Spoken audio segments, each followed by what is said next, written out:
Qurilish sohasida sifat, tannarx va qurilish madaniyati eng dolzarb masala. Bu haqda kuni kecha Prezidentimiz huzurida o'tkazilgan qurilish materiallari sanoatidagi ishlar va asosiy vazifalarga oid taqdimotda alohida ta'kidlandi.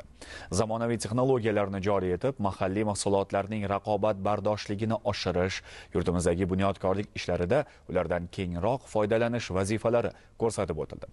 So'nggi yillarda Namangan viloyatida ham qurilish materiallari sanoati yangi sur'atda rivojlanmoqda.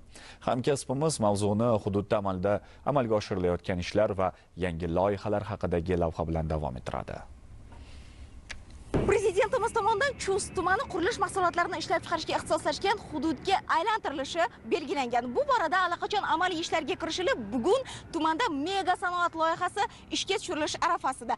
Ortimdagi quvvat avtoklaflangan gazoblok mahsulotini ishlab chiqarishga ixtisoslashgan bo'lib, bu vodiyda birinchilardan Namanganda ish boshlayapti. Quvvatning ish hajmini tasavvur qilishingiz uchun ushbu korxonada kuniga 22 qavatli bitta ko'p qavatli uyni qurish uchun yetgulik mahsulot ishlab chiqarish imkoniyatiga ega va eng asosiysi bu yerdagi jarayon ham ishlab chiqariladigan mahsulotlar ham xalqaro eko talablarga to'liq javob beradi. Ushbu korxona hajm va imkoniyat jihatdan Markaziy Osiyodagi 5 ta gigant korxonadan biri sifatida ish boshlaydi. Ish jarayonlari to'liq avtomatlashgan. Shunga qaramay yana 200 ga yaqin yangi ish o'rni ham yaratilmoqda. Muhtaram Prezidentimiz tomonidan juda katta imkoniyat va imtiyozlar yaratib berish natijasida qurilish sohasida keyingi yillarda juda katta o'sishga erishdik. Chust tumanimiz aynan mana shu qurilish materiallarini ishlab chiqarishga ixtisoslashgan hudud deb hisoblanadi. Draver sohalari ham shundan iborat. Eng zamonaviy mahsulotlar ishlab chiqarish va qurilish tashkilotlariga yetkazib berishdi.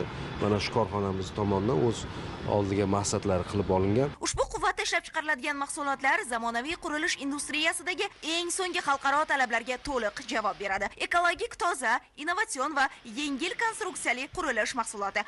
Masalan, avtoklaflangan gazoblok sun'iy manbalardan ishlab chiqariladi.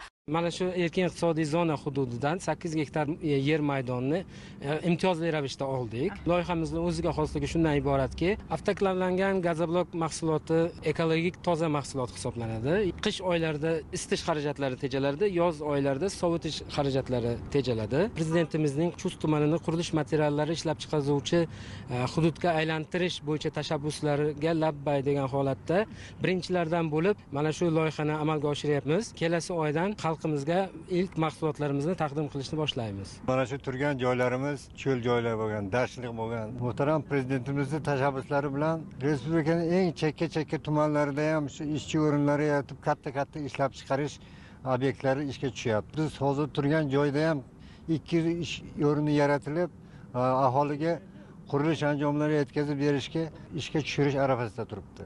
Yigitlarimiz, qizlarimiz o'zlarining tumanlarida ish o'rinlari bilan ta'minlanyaptilar. Loyihaning nafaqat tuman, balki viloyat uchun ham iqtisodiy ahamiyati katta. Boisi endi bu turdagi yuqori sifatli mahsulot shu yerning o'zida ishlab chiqariladi.